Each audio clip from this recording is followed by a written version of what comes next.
Does stretching have you confused? Today I'm going to show you not only the right type of stretching and when to do it, but how you can take the same routine, one piece of equipment, and change it two ways to accomplish all your stretching goals.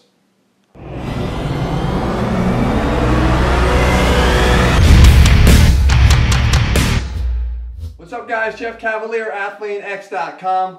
I said it in the open, stretching. It's really oftentimes a real confusing topic for guys, for anybody working out. They are a little bit confused about the type of stretching and more importantly, when to do it. So I thought in this video, let me put together a lower body stretching routine that accomplishes the explaining part of when to do it, tells you the quick differences between them, and then shows you the routine and how you can just switch it up just a little bit to accomplish the goal that you're trying to go for. So to start off, we want to talk about static stretching and dynamic stretching. Now, static stretching is the type of stretching where we actually hold a stretch. I don't care what you're stretching. If you're stretching a tricep, it's a stretch and hold. If you're stretching a bicep, it's a stretch and a hold. Right? Not a lot of action going on there. That's the type of stretching that you're going to want to do after a workout and do it preferably at night before you go to bed. Why is that? Because that's where we want to actually try to interfere with our cross-bridging of our muscle fibers. You know, basically, what type of cross-linking are we getting? We want to try to actually cause expansion in the muscles themselves, create a length increase. So if you were to do that prior to working out, which is what I always say not to do, you can actually interfere with the length-tension relationship inside of a muscle fiber. Not what you want to do just right when you're getting ready to go do a squat, because your mind is not sort of feeling the muscles the way it's used to feeling them in that stored pattern of movement, so we want to not interfere with that. We want to be able to kind of rely on the fact that our muscles and mind are working together. So you don't want to interfere with it with static stretching. What you do want to do though is dynamic stretching.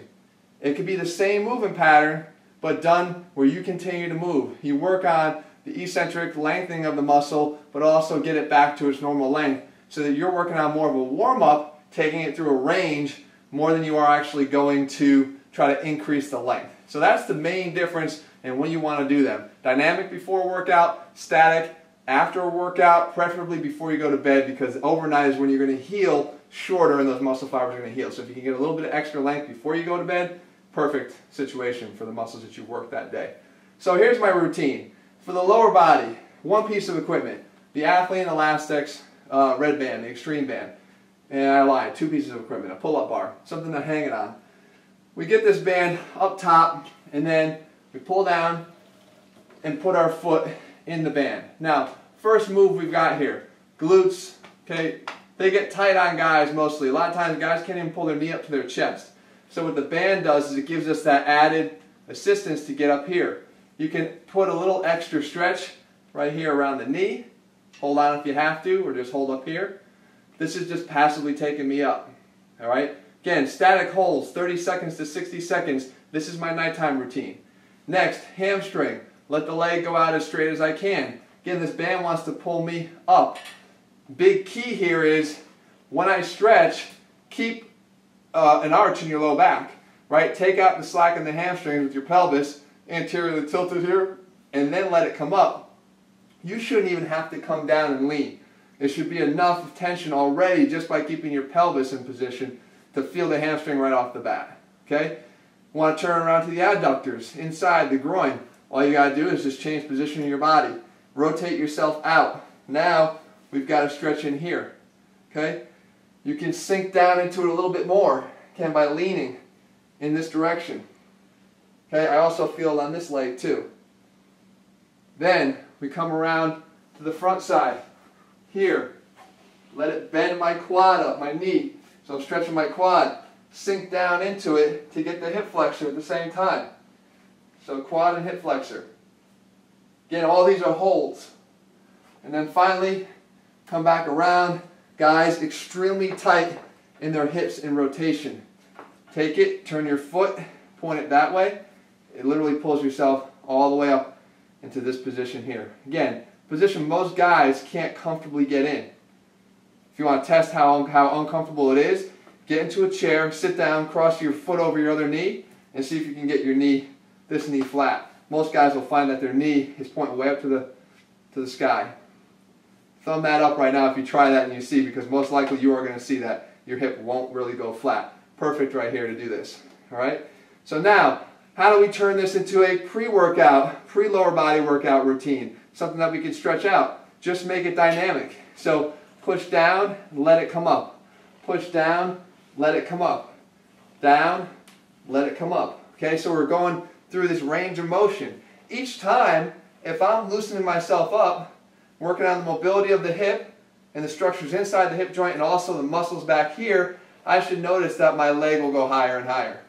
Get it out here, push down, let it eccentrically come up. Push down, let it eccentrically come up. Okay, same thing. Down, eccentrically come up. Same thing here. Down, act like a leg swing. We used to do these a lot in Major League Baseball. Down, kick out to the side, and then let it come across your body, and then up. I like to kind of lean towards that leg as I do it. Down, and then up. Down, and then up. Okay? Same thing here. Out to the side, pull it down, ease the tension, let it pop up. Down, ease the tension, let it pop up. Again, good to be able to control this. Don't let it snap up. You know, besides losing your leg, you might lose something else in between. Guys, you want to make sure you come down, eccentrically control it. Why? Because you want to have the reactive ability to eccentrically control when you're going to go do an activity, or work out, or run, or play a sport. So it's perfect for before an event. And then finally, in here, as I said, get it on the end. Again, try to straighten your quad out, and then let it take it up. Straighten your quad out. Again, not just straighten the knee, but bring your leg forward, and then let it take it both back. Down, and then take it both back. Alright? So, again, one piece of equipment, one routine, change the way you're doing it, and change the benefit that you see. This is the kind of stuff, guys, that we cover with ATHLEAN-X. It's not just about heading to the gym and going and doing a workout and thinking you're going to get the same results that somebody else is going to get. You got to approach everything with the right sequencing. The right thing done at the wrong time is no better than the wrong thing, period. So get everything in right. Head over to ATHLEAN-X.com, grab the ATHLEAN-X training program, start training like an athlete. Athletes know when to do this stuff. So should you, and I'll show you how when you grab our program.